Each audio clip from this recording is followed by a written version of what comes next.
When V Rising first entered early access back in May 2022, I really enjoyed the game. It took the standard formula of open world survival crafting and added two things I didn't know I wanted: vampires and MOBA-inspired skill-based action combat. The vampire theming wasn't just cosmetic, but seen in many of the game's systems. You could shapeshift into various creatures like a wolf for increased move speed or a rat to blend into the environment. You were required to suck blood on a regular basis, almost working like a thirst meter, but depending on the creature you took it from would be granted different buffs. Direct exposure to sunlight for too long, it caused you to burst into flames. You slept in a coffin inside your very own vampire castle, and instead of having basic elemental magic resistances, the game had resistances for sun, fire, garlic, holy, and silver, all things vampires are known to be averse to. And as shown in those examples, so much of the world, the creatures you fought, the locations you'd visit, the items and flavor of it all pulled clear inspiration from various bits of vampire folklore and media from over the years. Also, on top of all of that,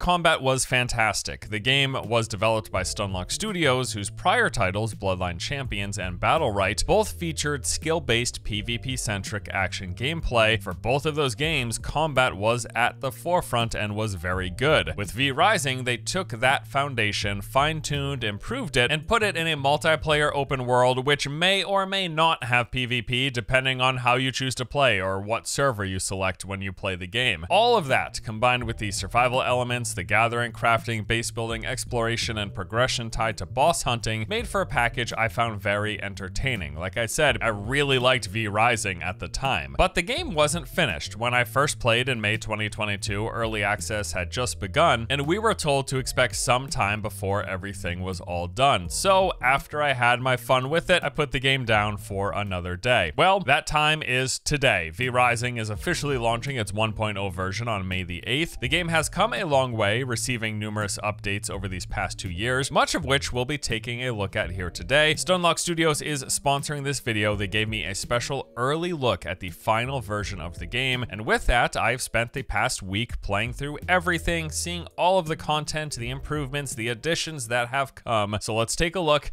at V Rising 1.0. If you've not played V Rising before, I'd like to give you a basic overview of how it's all structured. So what sort of a game is this? Well, open world, multiplayer, survival crafting, skill-based action combat, boss hunts, and PvP should you choose. Those are all the buckets that I think V Rising fits nicely into. But let's do an overview of the gameplay loop and progression through the game. What's it gonna be like playing V Rising? So you start in typical survival game fashion with nothing, but this time with the vampire twist, you wake up arising from a coffin inside of a crypt. You then move into a graveyard, clearing skeletons and ghouls, opening tombs, and smashing urns as you collect resources to craft the first basic tier of weapons, tools, and armor. Heading into a nearby forest, you're then asked to hunt the living. At this point, that's gonna mean deer, wolves, and the occasional unlucky bandit. And beyond killing them for their drops, you're also in search of blood. Every living creature and NPC in the game can be drained, filling up your blood, a thirst meter-like equivalent, and also granting a buff. So there are numerous blood types, each come with their own perks. One of my favorite, Brute, grants you basic attack life leech, increased attack speed and healing received, movement speed, and attack damage. These bonuses are divided into 5 tiers depending on the quality of the blood you drain, which is represented by a percentage value. The stronger the blood, the higher the tier you unlock, and the better those bonuses are. So you're in the forest, you're fighting, you're sucking blood, you're collecting drops, you're chopping trees and smashing rocks. Eventually, you'll collect enough resources to construct your first base. Picking from any of the numerous plots scattered all around the map, you will first claim a territory, which is done by placing down a castle heart. Once that's up, you fill it with blood, which acts like an upkeep timer. After that, you'll start placing foundations and walls and the starter crafting stations of a sawmill and simple workbench. And then with that foundation, you can now make the next level of gear and weapons, but you're probably gonna need some more materials in order to do that. So heading back out into the wilderness, exploring the surrounding area, you're gonna come across all sorts of locations in the forest. You'll see bandit encampments, cemeteries, logging camps, wolf and bear dens, copper mines and quarries, various points of interest forest in which you will find plenty of enemies to fight, a variety of enemy types, creatures, NPCs from different factions, filling different roles, a lot of the standard sort of RPG archetypes with melee and range and casters, and then thematically you'll have different variations of all of these. And also you're going to be finding items and resources. In fact, every location in the game will have a specific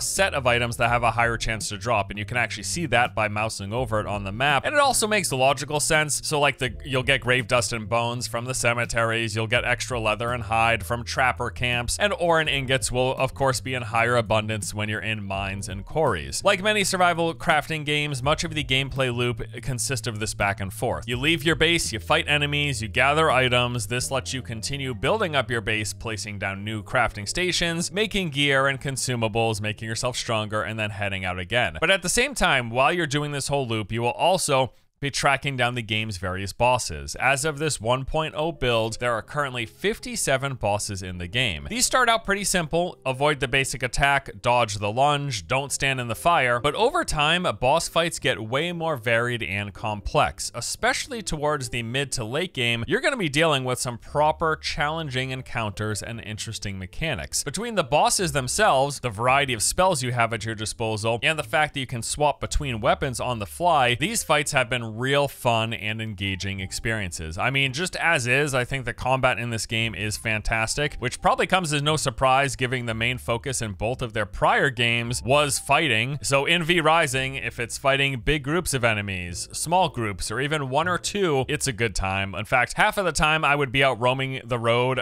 towards some objective, like heading towards a boss fight, looking to farm some resource, but I would end up dismounting en route if I saw any enemies just so I could get some more fighting in, because I just find it that enjoyable. Combat just feels good in this game. But beyond being a good time, killing a boss in particular grants access to many progression-related unlocks. Stuff like new travel forms, new crafting and refining stations, new weapons and armor types. And a majority, I would say at least 90% of the bosses also grant a spell point for one of the game's 6 schools of magic. So outside of the weapons that you use, which each have their own attack patterns, capabilities, and their own abilities as well, like actual skills tied to the weapons, you also have 4 active slots to fill with spells. You'll select from skills of the various magic schools that include Blood, Chaos, Unholy, Illusion, Frost, and Storm. Each school has their own theming, of course, but also unique mechanics and effects tied to them, and a total of 8 skills for you to unlock. And you get those skills by tracking down and killing the bosses. So some bosses will be found in set locations, inhabiting a particular point of interest. Others will roam around. In fact, on many occasions, we will have come across bosses accidentally while out in the wilderness clearing camps or farming for materials. Sometimes these random encounters work out well, we kill the boss and we get the rewards. Other times not so much, and we're taken by surprise and they absolutely smash us, especially if they outpower us basically in their gear level. But once you're within a certain gear score range, you can actually track down specific bosses. Pulling up what's called the V-Blood menu will give you a list of every boss in the game and shows you which ones you can currently track. Now, tracking a boss will show you its general location relative to where you are. So it'll say, for example, the boss is east of you, very far away. And then as you move closer, heading east, it'll adjust the distance and direction. On top of that, there is also this scent trail of sorts that will pop up every 10 seconds, pointing you to their location in relation to where you are standing. You can also see on this menu the rewards each boss unlocks. So for the most part, these will also be thematically tied. So for example, one of the first bosses you'll track down is Keely the Frost Archer. The rewards for killing her: 1 Frost spell point and unlocked access to the Tannery, Leather, Traveler's Wrap, and Empty Water Skin, which all kind of makes sense if you're killing a Frost Archer. You're getting a Frost point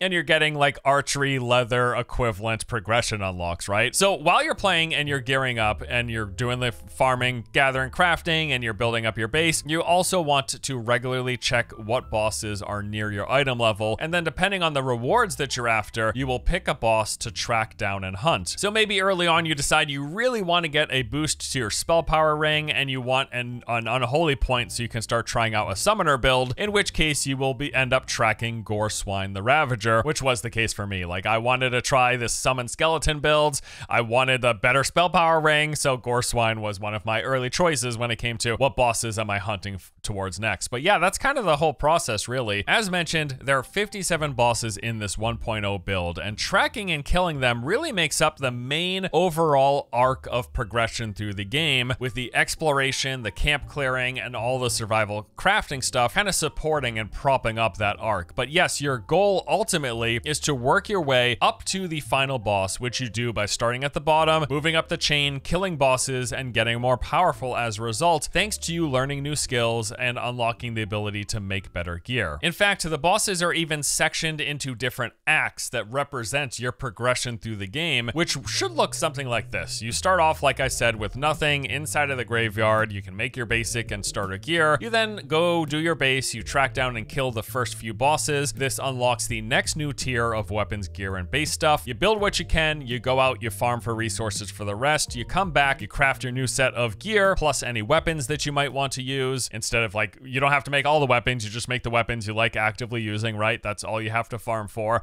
And then, now that you're powered up, your item level is increased, you have better and stronger gear, you head back out to hunt the next couple of bosses, unlocking more new stuff for you to work towards, along with new abilities for you to try. And you do this loop as you move through the acts, clearing the bosses, and then traveling into the additional zones in the game. So Act 1 has 15 bosses in it, and those are scattered out through the starting region of Fairbane Woods. And this is the foresty area. Like I said, it's full of wildlife, deer and wolves and bears. There's bandits and bandit camps, and there's a ton of cemeteries, a few mines and quarries and things like that. And then as you go to the final boss, you'll eventually move into Act 2. Although it's not restricted, nothing's stopping you from going into the other acts other than the fact that the enemies there will be stronger than you, and they won't take as much damage, they will kill you much faster. So you're sort of restricted in that there is a clear power ladder for you to climb. And if you're not at the point to go into those areas, those enemies are just going to be way too daunting of a task. But yes, you start in Act 1, you work your way up. As you go to Act 2, this is going to move you towards the region of Dunley Farmlands. This is made up, as expected by the name, of farms of various crop types, and a lot of this will play into the crafting as well. There's also tons of militia camps. You'll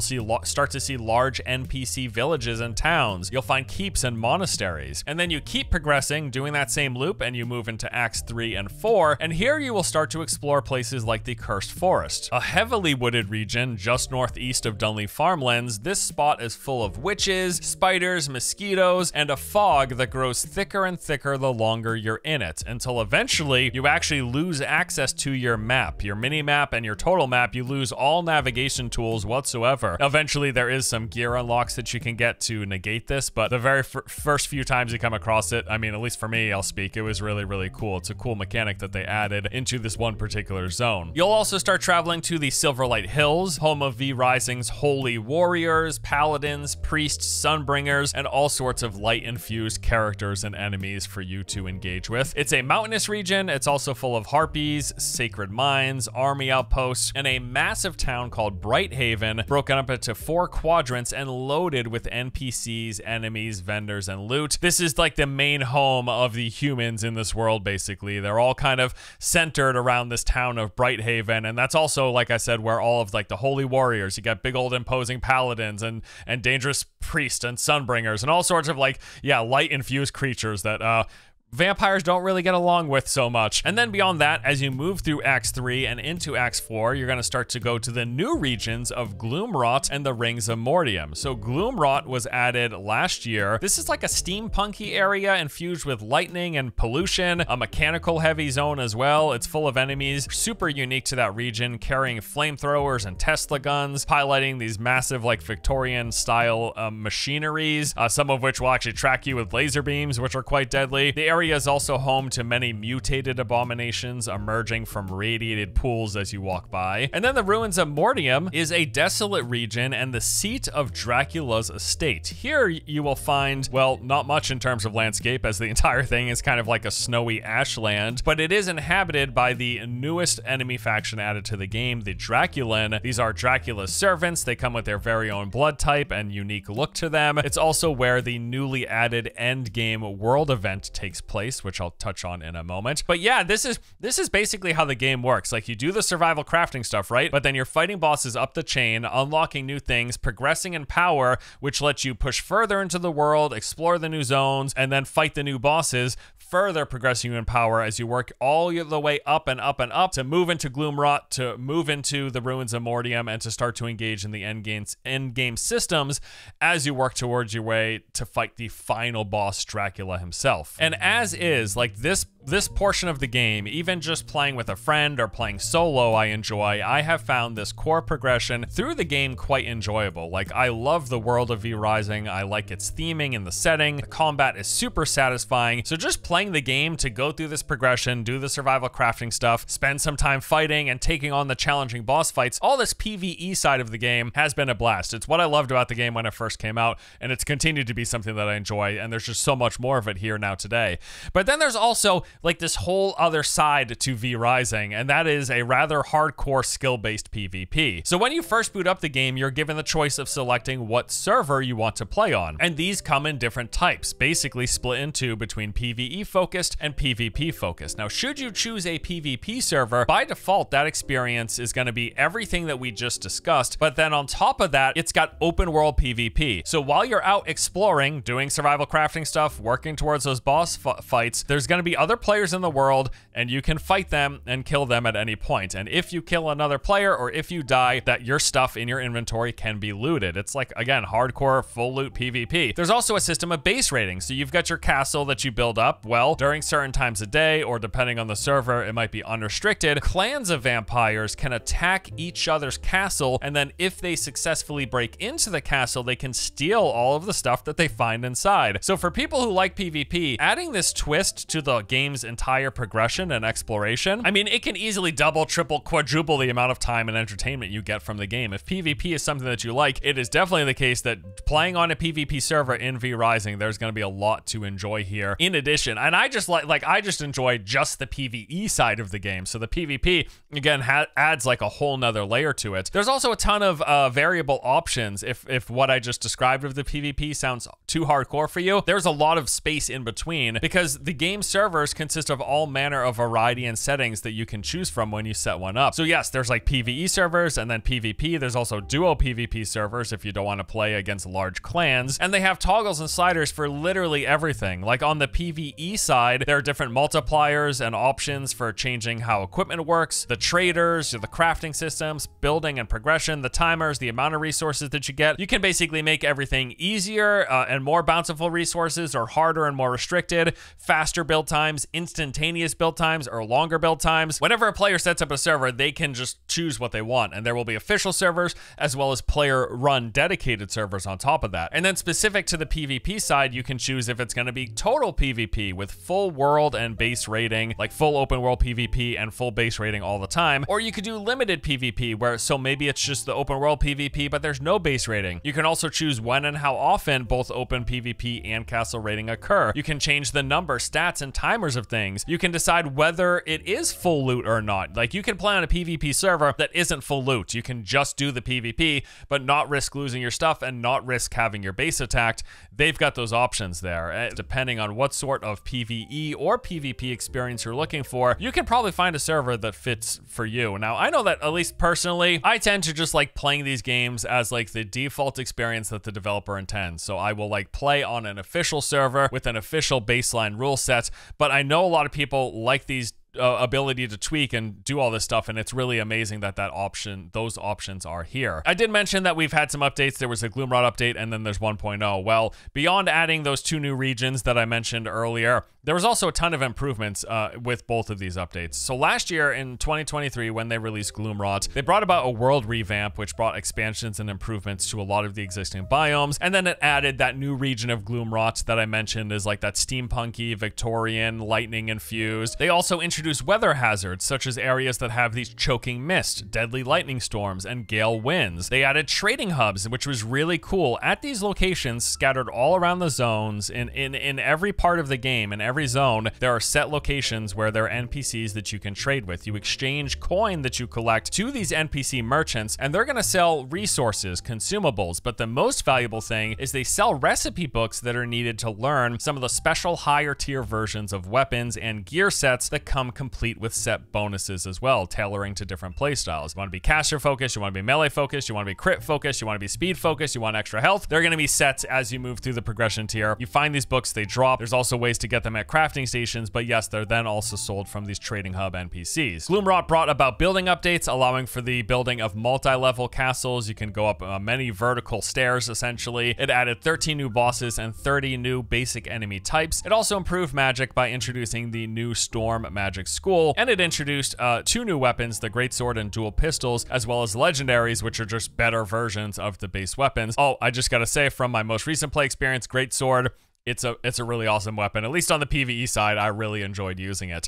And then with 1.0, they've got another big round of updates. So like we said, they added that new zone, the Ruins of Mortium. That's where you find Dracula's Legion. There's that new enemy type, the Draculan, the vampire Dracula themed creatures. They roam around that zone. You're also gonna find them in parts of the world roaming around. And they added, as one of the enemy bosses, the legendary vampire hunter Simon Belmont of Castlevania fame. He is an enemy that you as a vampire can fight in this game, which is really cool. They introduced new world events, which is specifically tied to the late and end game portion of the game. These conflict zones will pop up in Mortium, and they work on a timer. There's different tiers of difficulty, but you go there, you clear some enemies, and it basically opens up a boss fight at these shards. And then once you kill the boss, you get a ton of loot. You also get access to this exclusive resource, which is used to unlock passives in each one of the magic schools that provide some pretty massive, really cool buffs. But then also that resource can be used at specific trading hubs in the new zone. Using that conflict zone resource can get some of those really the top tier end game items in the game. That's where you can buy the recipe books, the blueprints for those. They added cargo travelers. You will find caravans carrying valuable goods on major roads, just going throughout the game in every one of the zones. You attack the caravan, you break it open, and then basically at that point you just get to pick up loot. Sometimes you'll see some enemies pop out of the caravan as well when you happen to break it down. They improved the magic system, making it more versatile than before, as you can now unlock spells in whatever order suits your playstyle, which is how I've described it thus far.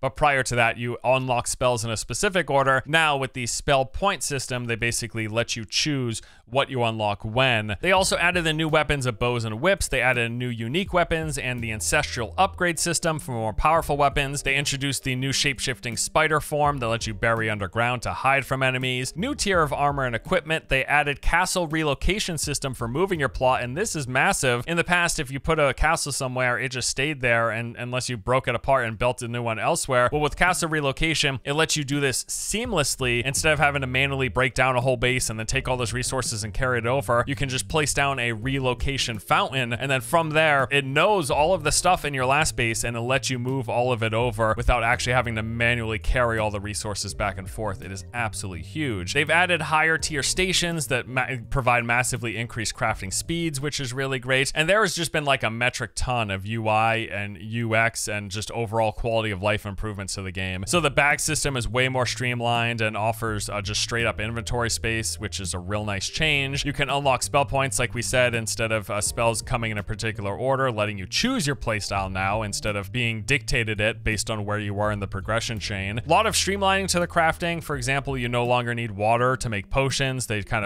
streamlined stuff. They made it more simple. Storage as well is infinitely better. There are more specific storages for materials, alchemy, plants, etc. And instead of having to set up all of your individual chests and then just manually carry stuff over, you can place down a specific alchemy bookshelf and transfer everything in your inventory that's related to alchemy will automatically transfer into it. And same thing goes for every other category, things like materials and gear and tailoring. Like they did a really great job with inventory base management here. It's awesome. New stations craft way faster, tons of UI improvements across the board. They even added gamepad support, as the game will be coming to console later in the year, and a new achievement system on top of that. So yeah, as mentioned at the top, suffice it to say, V Rising has gotten a lot of really great updates already. As it was the core base early access version of the game from 2 years ago, I had a fun time playing, and now it's just that, but a whole lot better. And I think the funniest part is that I've really not even dove at all into the PvP side of things. I did a little bit of PvP in the early access launch